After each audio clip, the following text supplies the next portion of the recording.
tengah kami. Tuhan hadir di bait kudusnya saat umat mencari wajahnya, Mari berseru dan berdoa, berdoa, bersujud menyapa dan menikmati kehadiran Engkau Tuhan, mendekat dengan setiap kami. Tuhan mau dekat dengan umatnya. Kami membawa hati kami kepadamu. Mari bawa seruan saudara hari ini kepada Tuhan. Berdoa, bersujud dan menikmati kehadirannya, hadiratmu, hadirat kudusmu, penuhi setiap kami baik-Mu Tuhan. Ku bersungguh menyembah-Mu, yang ku nampak hanya kemuliaan-Mu.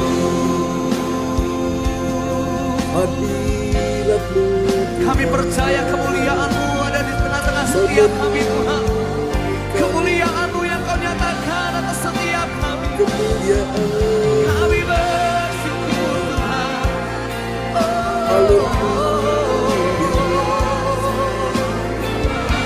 Sebab tidak ada tempat yang terbaik dalam hidup kami selain di dalam hadirat-Mu Tuhan. Di dalam hadirat-Mu ada sukacita, di dalam hadirat-Mu ada kekuatan, di dalam hadirat-Mu ada kemenangan.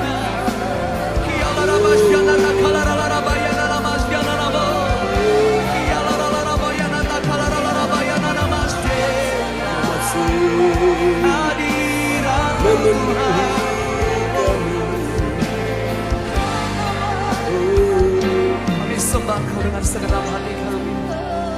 Hadirat-Mu memenuhiku,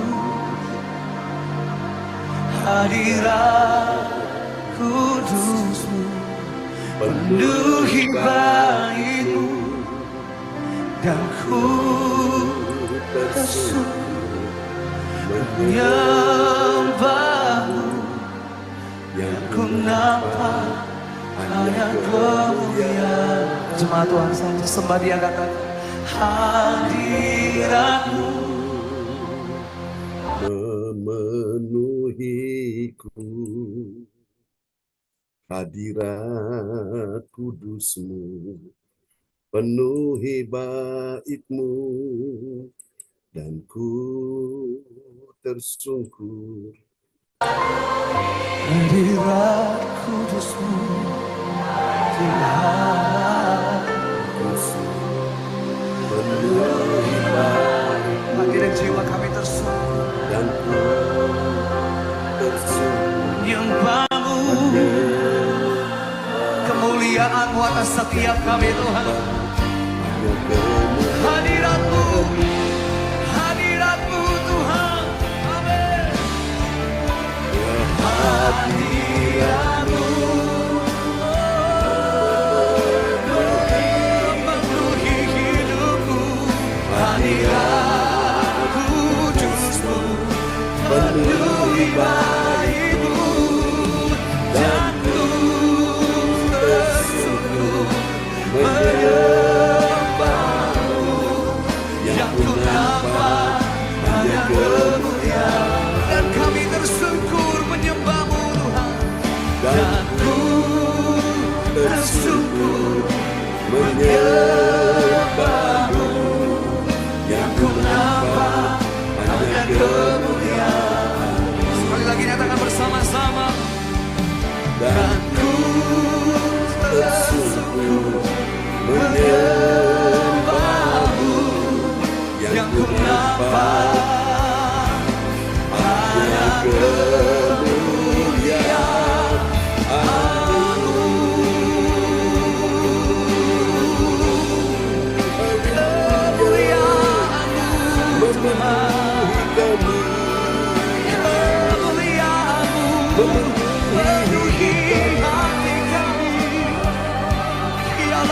Mari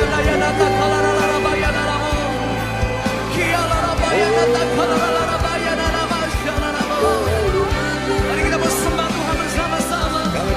Mari kita memenuhi tempat ini dengan pujian ucapan syukur yang terbaik buat Yesus Tuhan.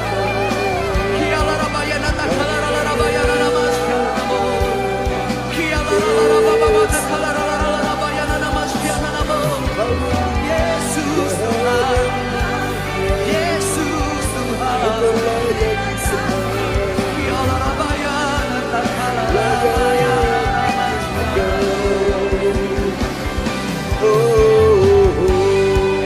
Kami sembahkan, kami muliakan namamu, Tuhan yang tidak pernah meninggalkan setiap hamba.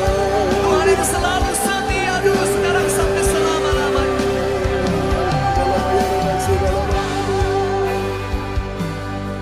Terima kasih Tuhan,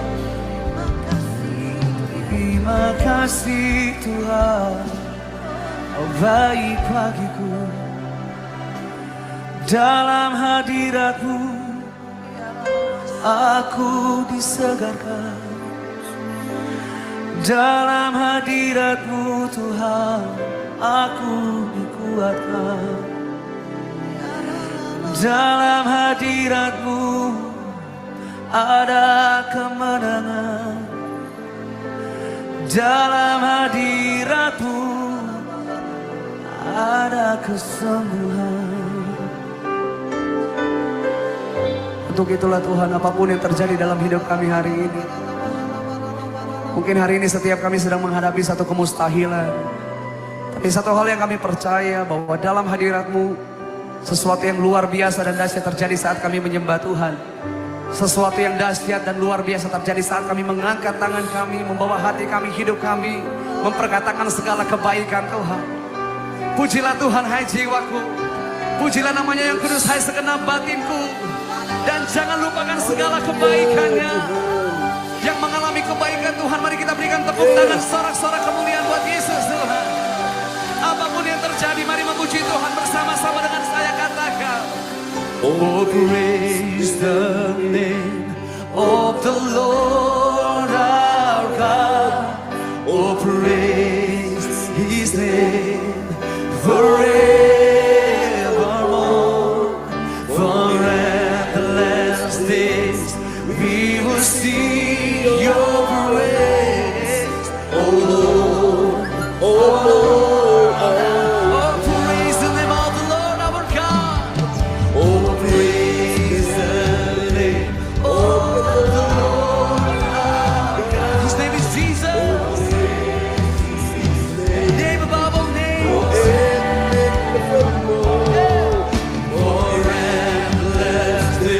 We're gonna sing your praise, oh Lord. Sing it loud, Joe. Oh, praise the name of the Lord.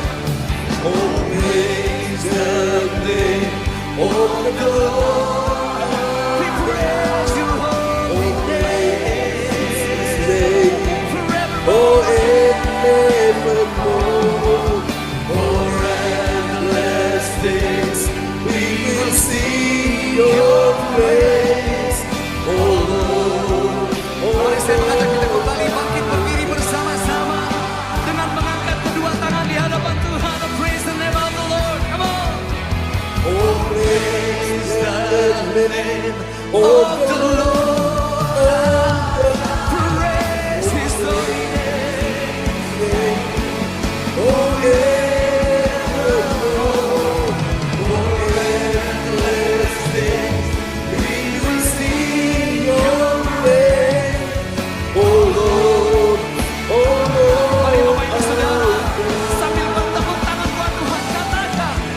Praise the name of the Lord.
pagi kita sekalian Bapak Ibu ya. Baik, kita akan berdoa bersama-sama di pagi hari ini dan doa ini akan dinaikkan oleh sahabat kita terkasih Ibu Fang Fang Lai dari kota Surabaya. Silakan Bu Fang Fang Lai. Ya, selamat pagi Pak John. Selamat Selamat pagi pagi teman-teman. Bu Fang Fang Lai. Sore. Amen. Sama semuanya, Ya, baik-baik semuanya. Amin.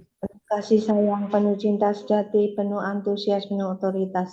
Ya. Kami mau berdoa, Bapa, di dalam nama Tuhan Yesus Kristus, Engkau membawa kami satu persatu untuk datang bersujud menyembah Engkau. Untuk datang mencari wajah-Mu, untuk datang mendengar perkataan-perkataan-Mu. Firman-Mu itulah pelita bagi kakiku, terang bagi jalanku. Engkau adalah kekuatan kami, Bapa. Engkau adalah kesehatan, kesembuhan ilahi dalam kehidupan kami. Ya. Kami bersyukur dan terima kasih kami bisa mendapat impartasi makanan yang sehat yang Kau berikan Amin. dalam kehidupan kami. Engkau urapi Pak John Sarbuna Ya. dengan tali kasih-Mu, dengan cinta-Mu, dengan kemurahan belas kasihan pengampunan-Mu. Engkau tahu beri hati yang Bapa selalu memberi anaknya yang terbaik, anak yang termulia, yang tersanjung, yang terkagumi. Engkau membawa Pak John semakin hari semakin punya hikmat marifat surgawi, punya pengertian, pengetahuan, kebijaksanaan, penguasaan diri dalam kehidupannya. Engkau tahu setiap pergumulan apapun juga yang dia hadapi, Tuhan, Engkau selalu menolong, menyertai, menuntun dalam setiap kehidupannya. Kami bersyukur juga teman-teman kami se-RCC yang kami pertemukan wajah ini satu persatu. Engkau tahu setiap pergumulan apapun juga Engkau membuka jalan, Engkau memberi kekuatan, kesehatan, damai, sejahtera, sukacita yang melimpah dalam kehidupannya. Terima kasih Tuhan Yesus, terima kasih Bapa Surgawi. Pada pagi hari ini Engkau tugaskan kami satu persatu untuk mencari wajah-Mu, untuk mencari kehendak-Mu, rencana-Mu yang membuat kami untuk menyenangkan hati-Mu, untuk menyekakan hati-Mu, untuk melakukan setiap pekerjaan-pekerjaan apapun juga yang kami bisa, yang kami lakukan adalah suatu kemurahan, belas kasihan, pengampunan-Mu. Terima kasih Bapa, terima kasih Tuhan Yesus, terima kasih Roh Kudus. Kami sudah berdoa dan mengucap syukur. Haleluya, amin. Amin, praise the Lord. Terima kasih Bu Fang Fang Lai untuk doa yang sangat indah ya, telah dinaikkan dari kota Surabaya. Tuhan berkati Bu Fang Fang Lai. Terima kasih. Oke, tetap semangat ya. Baiklah teman-teman semua, kita akan sama-sama lihat firman Tuhan di pagi hari ini. Dan ada yang tahu pagi ini kita sudah tiba di serial yang keberapa? 557. Benar sekali, kita sudah tiba di serial yang ke-557 ya. Iya, luar biasa, ini semuanya menjadi murid-murid Tuhan yang baik ini. Oke, kita sudah tiba di sini. Ya, semuanya semangat ya. Oke, ini dia, kita sudah tiba hari ini di serial yang ke-557. Dalam sorotan tema kita di pagi ini adalah kemuliaan Allah dalam kehendak Tuhan ya. Oke. Kehendak Tuhan dengan kehendak manusia itu, kehendak kita itu memang tidak sama ya. Kadang-kadang dia sering bertolak belakang, saudaraku. Nah, kita mau ikut kehendak siapa, Bapak Ibu ya. Saya berdoa supaya semua kita pagi ini mengikuti kehendak Tuhan. Katakan amin ya. Seperti Yesus ajarkan dalam doa Bapa kami, Bapa kami yang ada di sorga, dikuduskanlah namamu, datanglah kerajaanmu, dan apa? Jadilah kehendak-Mu. Di mana saudara? Di bumi seperti di sorga. Amin ya. Di dalam hidup kita, dalam pelayanan kita juga, biarlah kehendak Tuhan yang jadi ya. Bukan kehendak kita, saudaraku. Oke. Dan mari kita tanya sama-sama, apakah benar ada kemuliaan Allah dalam kehendak Tuhan? Ada. Amin. Sudah pasti ada ya. Oke, dan kita akan lihat nats Alkitab kita di pagi ini, sebuah doa yang dinaikkan oleh sang pemazmur dari Mazmur 143 ayat 10. Ya. Shalom semuanya, selamat pagi. Shalom, praise God. Shalom, Nats. selamat pagi, Bu Ya. Rosali, Oma Ya. Rosali, Pak Rosali. Ya, sama-sama. Nats, bacaan Alkitab hari ini diambil dari Mazmur 143 ayatnya yang ke-10. Ajarlah aku melakukan kehendak-Mu, sebab Engkaulah Allahku. Kiranya roh-Mu yang baik itu menuntun aku di tanah yang rata. Amin. Amin ya, sebuah doa yang sangat indah dinaikkan oleh sang pemazmur di hadapan Tuhan. Dalam doanya dia berkata, ajarlah aku melakukan kehendak-Mu, ya. Nah, saudara-saudara, Tuhan itu sebagai sang pengajar yang agung dan kita semua sebagai murid-muridnya, kita selalu minta seperti yang diminta oleh sang pemazmur ini ya, ajarlah aku melakukan kehendak-Mu. Ini penting Bapak Ibu sekalian, kita perlu diajarkan untuk melakukan kehendak Tuhan. Kalau kita tidak diajarkan, kita tidak akan mengerti, kita tidak akan paham, kita tidak akan tahu apa yang menjadi kehendak Tuhan ya. Dan seringkali orang tidak bisa melakukan kehendak Tuhan karena dia belum diajarkan atau tidak diajarkan tentang apa yang menjadi kehendak Tuhan dalam hidupnya ya. Nah, kenapa dia berkata ajarlah aku melakukan kehendak-Mu? Dia katakan sebab Engkaulah Allahku. Jadi kalau orang sudah belajar tentang firman, dia akan mengenal pribadi Allah dengan benar ya, dan dia bisa menyatakan Engkaulah Allahku. Nah, siapa Allah kita? Dia punya nama ya, namanya jelas adalah Yesus. Lalu dikatakan kiranya roh-Mu yang baik itu menuntun aku di tanah yang rata. Jadi orang-orang yang sudah belajar akan firman, dia akan selalu dituntun oleh Roh Kudus di mana saudara? Di tanah yang rata. Amin ya. Supaya engkau bisa jalan dengan baik, engkau tidak pusing, tidak geliang ya. Engkau jalan di tanah yang rata, Bapak Ibu sekalian ya. Dan engkau akan mengalami kedamaian ya, mengalami ketenangan yang luar biasa karena engkau ada di jalan yang rata. Jadi jalan yang rata yang tadinya dia tidak rata, dia masih bergelombang-gelombang, berlekuk-lekuk, Bapak Ibu, diratakan oleh Tuhan ya. Nah, itu dia. Oke, kita akan lihat bagian penting ini ya. Kemuliaan Allah dinyatakan dalam kehendak Tuhan. Ya. Yang melakukan kehendak Tuhan dan dia yang mau dituntun di jalan yang rata. Berapa banyak saudara pagi ini yang siap dituntun di jalan yang rata? Amin. Nah, jalan yang rata itu adalah kehendak Tuhan untuk kita melewatinya. Dan ketika engkau di jalan itu, saya pastikan tidak ada jalan buntu. Yang engkau lewati di jalan itu pasti ada jalan keluar. Ada damai sejahtera ya. Haleluya. Ada jalan keselamatan, jalan kehidupan bagi kita sekalian. Oke. Dan hal ini kemuliaan Allah dalam kehendak Tuhan bisa kita pelajari Bapak Ibu dari 2 Korintus 13 ayat 10 sampai dengan ayat yang ke-12 ya. Nah, dari ayat-ayat ini saudara, kita akan menemukan ada 3 kebenaran ya. 3 kebenaran yang mengajarkan kita tentang siapakah orang percaya yang mengerti. Bilang mengerti ya. Mengerti apa Bapak Ibu sekalian? Mengerti kemuliaan Allah dalam kehendak Tuhan ya. Karena apa Bapak Ibu? Ada banyak orang Kristen, betul dia Kristen, betul dia ada di gereja, betul dia melayani di dalamnya, tapi banyak dari mereka yang tidak mengerti kemuliaan Allah dalam kehendak Tuhan ya. Namun kita semua di sini Bapak Ibu, kita semua akan mengerti dan kita akan selalu mengerti bahwa ada kemuliaan Allah dalam kehendak Tuhan ya. Oke. Nah, Bapak Ibu, kita akan tanya siapakah dia orang percaya yang mengerti kemuliaan Allah dalam kehendak Tuhan. Mari kita lihat ya. Ciri-cirinya seperti apa? Yang pertama, dia adalah orang percaya yang apa? Ini tanda yang pertama ya. Tanda yang pertama dari orang yang mengerti kemuliaan Allah dalam kehendak Tuhan itu, yang pertama dia mengerti. Mengerti apa, saudaraku? Dia mengerti kehendak Tuhan, ya, kehendak Tuhan dalam pesan.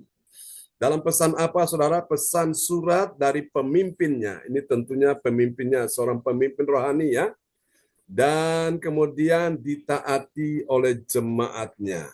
Oke, kita akan lihat ya, Bapak Ibu. Ayatnya 2 Korintus pasal yang ke-13 ayat yang ke-10. Ya, 2 Korintus 13 ayat yang ke-10.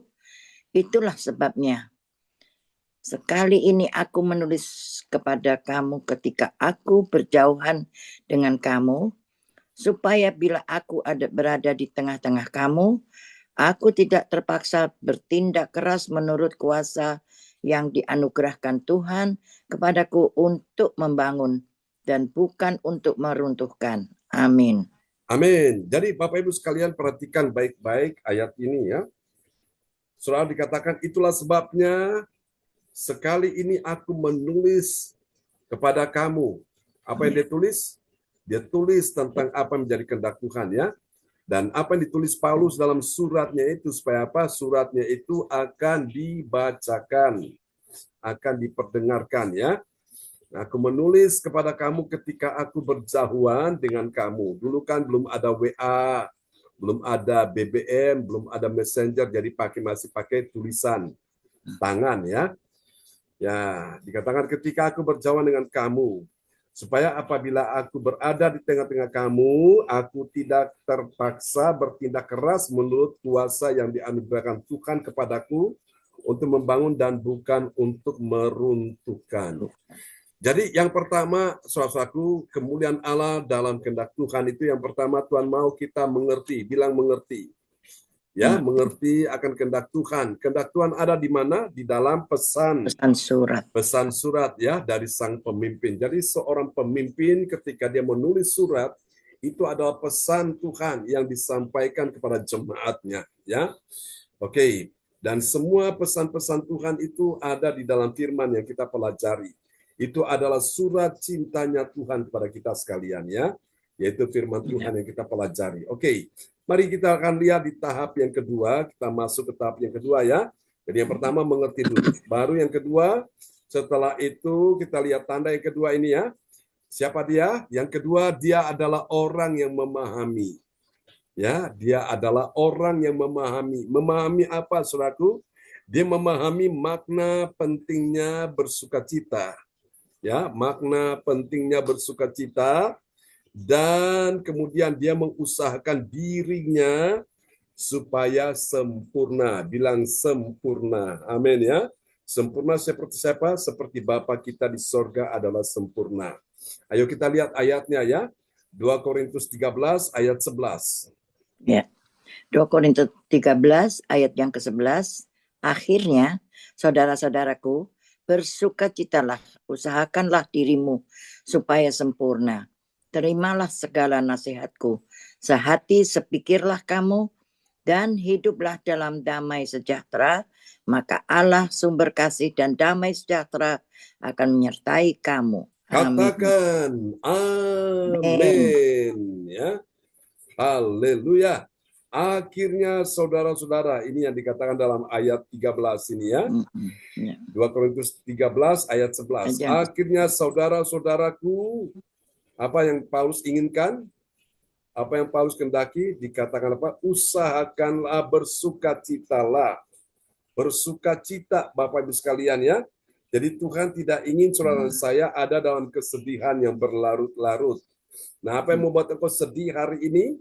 Karena persoalanmu, karena pergumulanmu, karena beban hidupmu, karena sakit penyakit yang belum juga kunjung sembuh, karena engkau mengalami jalan buntu, karena engkau disakiti, engkau dikhianati, karena engkau diperlakukan tidak adil, engkau belum mendapatkan jawaban Tuhan dan membuat engkau sedih. Tuhan ingin pagi ini engkau bersukacita. Amin ya. Apakah bisa Bapak Ibu bersukacita? Bilang bisa. Caranya gimana? Supaya engkau bisa bersukacita. Engkau ingat akan kasih-Nya Tuhan. Engkau ingat akan anugerah Tuhan. Ketika engkau ingat akan kebaikan Tuhan, Yesus yang telah mati di atas kayu salib menebus dosamu dan dosaku. Nah, itu akan membuat engkau paling banyak berterima kasih pada Tuhan. Engkau paling banyak menaikkan pujian syukur kepada Tuhan ya. Dan saya percaya saudaraku, orang yang bersukacita itu dia melakukan kehendak Tuhan ya saudaraku. Dan sukacita ini adalah obat yang manjur. Namanya obat itu kan menyembuhkan, ya. Amsal berkata hati yang gembira adalah apa? Obat. Nah, guna obat itu, fungsi obat itu menyembuhkan. Jadi kalau orang itu sudah terlanjur sakit, hatinya senang, hatinya sukacita, penyakitnya gampang sembuh. Katakan amin, ya. Sebaliknya orang yang sehat, kalau mikirnya susah, mikirnya dalam keadaan beban berat, dia tidak bersukacita, itu gampang sakit, ya. Kenapa? Karena waktu dia sedih, maka itu akan mengakibatkan sistem imun dalam tubuhnya itu mulai berkurang, tidak bekerja dengan baik, sehingga membuat tidak ada pertahanan, tidak ada benteng yang melindungi dirinya dari serangan-serangan virus, kuman, bakteri, jamur, dan sebagainya. Ya, itulah sebabnya dia tidak punya sistem kekebalan tubuh. Kenapa? Karena tidak ada pertahanan. Nah, pertahanan itu apa? Hati yang gembira. Ya, orang walaupun sakit, kalau hatinya senang, gampang sembuh. Tapi sebaliknya orang sehat, tapi hatinya susah, gampang stres, depresi, itu paling gampang sakit. Penyakit masuk dari situ, Bapak Ibu. Ya, saudaraku. Karena itu Tuhan ingin engkau hidup dalam sukacita. Ya. Dan kalau orang bersukacita itu doanya paling cepat dijawab Tuhan. Katakan amin. Ya. Mazmur 37 ayat 4 berkata, dan bergembiralah karena Tuhan, maka dia akan memberikan kepadamu apa yang diinginkan hatimu. Jadi kalau orang itu hatinya senang, hatinya sukacita, itu kabar baiknya, doanya paling cepat dijawab Tuhan. Ya. Kemudian kalau orang bersukacita, ada perlindungan Tuhan di dalam dirinya. Jadi orang mau santet, mantra, pelet, tenung, ilmu jampi-jampi, ilmu gendam, gak akan mempan, Bapak Ibu. Kenapa?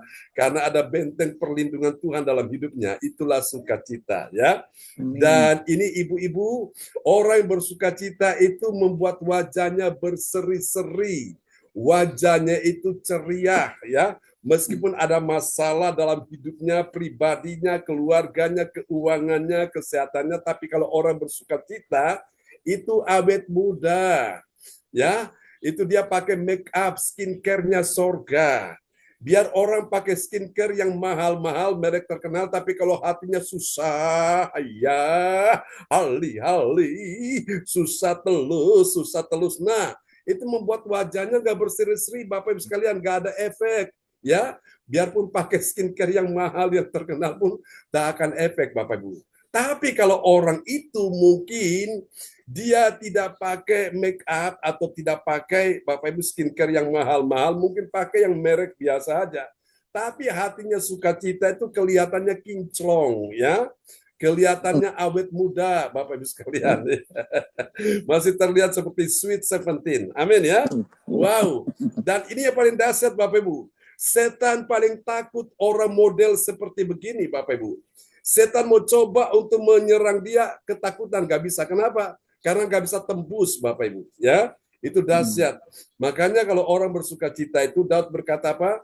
Sukacita Tuhan adalah kekuatan bagiku. Ya, kekuatanku hanya dalam-Mu. Yesus perlindunganku. Amin. Jadi Bapak Ibu, kalau engkau bersukacita tuh engkau akan kuat, saudaraku, ya. Makanya saudara kasih Tuhan penting sukacita ini. Oke, sampai sini paham ya Bapak Ibu ya? Oke, sekarang kita lihat yang ketiga, tahap yang ketiga. Setelah pertama tadi mengerti, yang kedua memahami, baru yang ketiga sekarang. Nah, ini dia ya. Tanda yang ketiga dari orang yang mengerti kemuliaan Allah dalam kehendak Tuhan ya. Yang ketiga, dia mengakui. Mengakui apa, saudaraku? Mengakui pentingnya dia itu memberi salam. Memberi salam kepada siapa? Memberi salam kepada saudara yang lain dengan apa? Dengan cium kudus, ya. Bukan dengan cium yang birahi, tidak. Tapi dengan cium yang kudus, ya. Itu memang budaya, itu bukan cuma budaya orang Eropa. Tapi itu yang memang Tuhan inginkan, ya. Oke, kita lihat 2 Korintus 13 ayat 12. 2 Korintus 13 ayat 12. Berilah salam seorang kepada yang lain dengan cium yang kudus. Amin. Amin, ya. Luar biasa, berilah salam seorang kepada yang lain dengan apa? Cium yang kudus. Jadi cium yang kudus itu kehendak Tuhan. Ya. Kalau cium